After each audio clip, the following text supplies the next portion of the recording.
are at the penultimate stop of our Nile cruise, about 40 kilometers from Aswan and 170 kilometers from Luxor, and we are going to make a night visit. In previous videos, I've told you about the possibility of visiting at night, and now you will see why.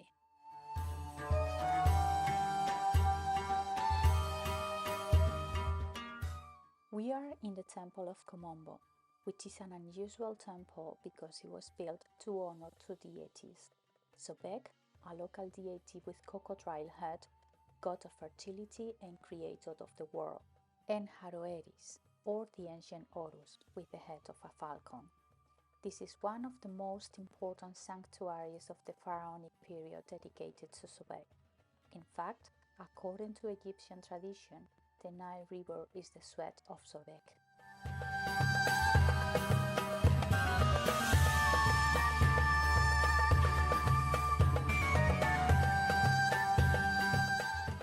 Kom Ombo was a site of not great prosperity until Ptolemaic times, when it became the capital. It was an important strategic point for ancient Egypt, since from this city it was possible to control the routes of the commercial caravans that went to Nubia through the Nile Valley. And to please the local population, it was decided to build a temple.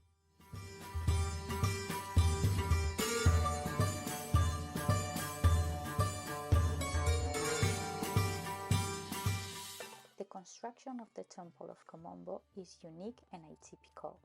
It is double and symmetrical with respect to the main axis. There were accesses, courtyards, halls, chapels, and duplicate shrines for the two gods.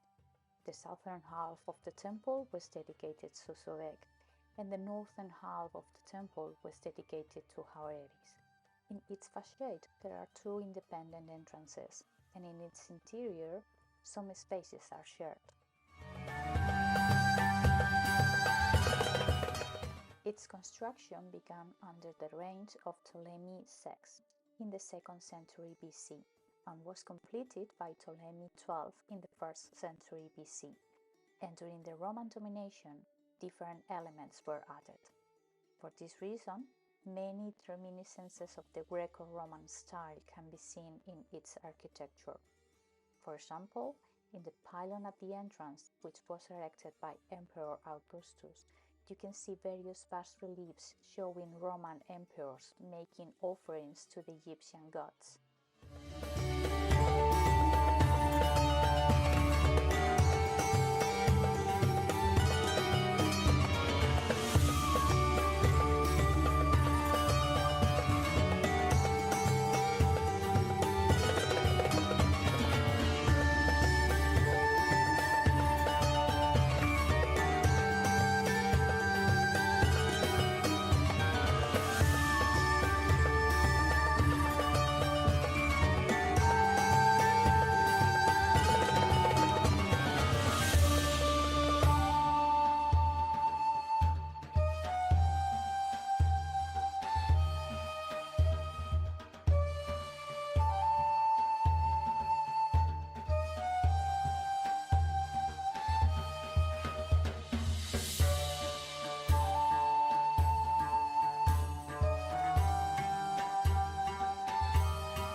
In the left tower, now mostly destroyed, there are scenes depicted related to Horus, his wife Isis, and Horus as his son. And in the right tower, you can appreciate scenes of Sobek with Hathor as his wife and Khonsu as his son.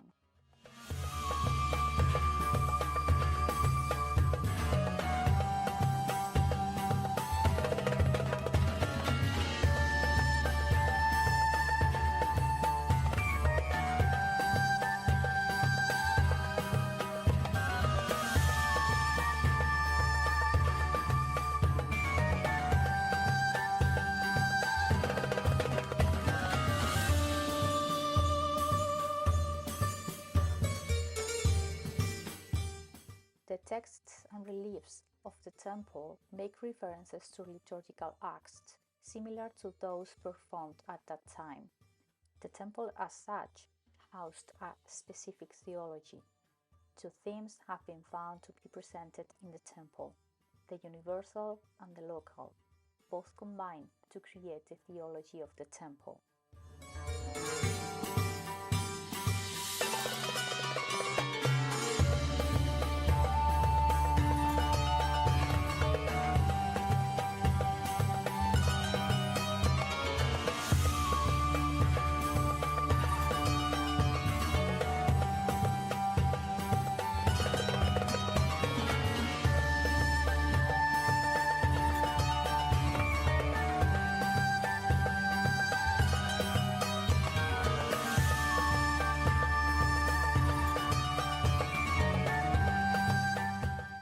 In addition to the main temple, there is a house of birth or Mamisi and a shrine to Hathor, goddess of love, beauty, music, dance and joy. Both date from the Roman period.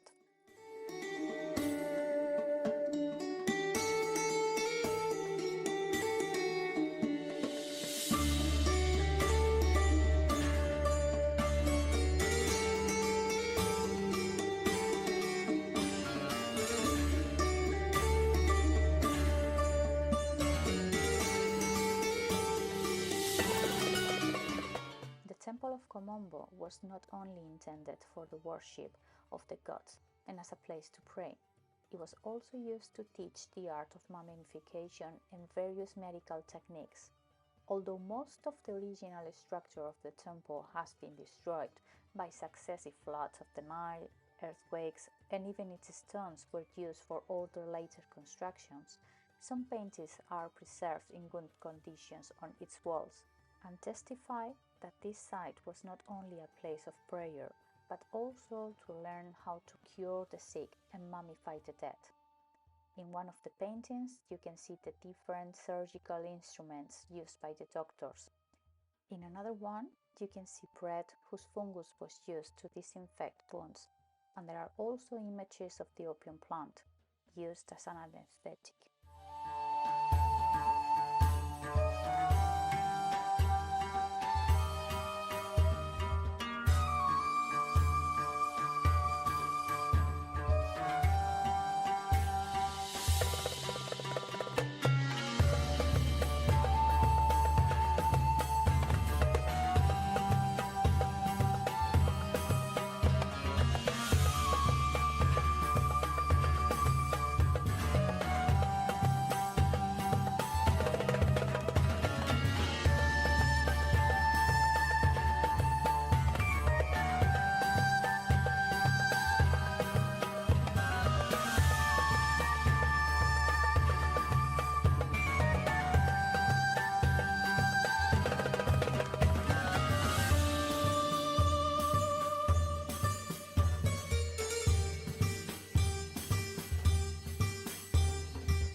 On the outside of the temple, there is a wonderful relief showing the god Imhotep with the medical instruments of the time and various texts of the art of medicine.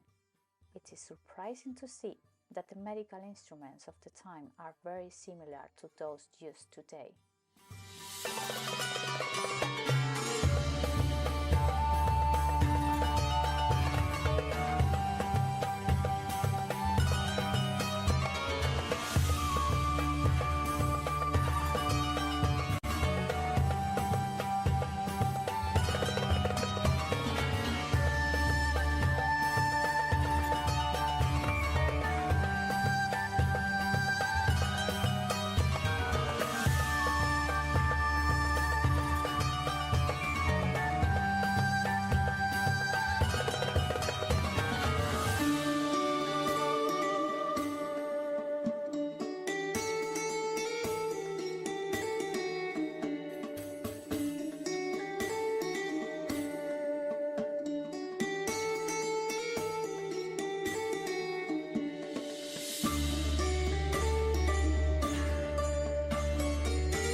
you have a chance before leaving the Temple of Kom Ombo, visit the Crocodile Museum, which access is included with your ticket.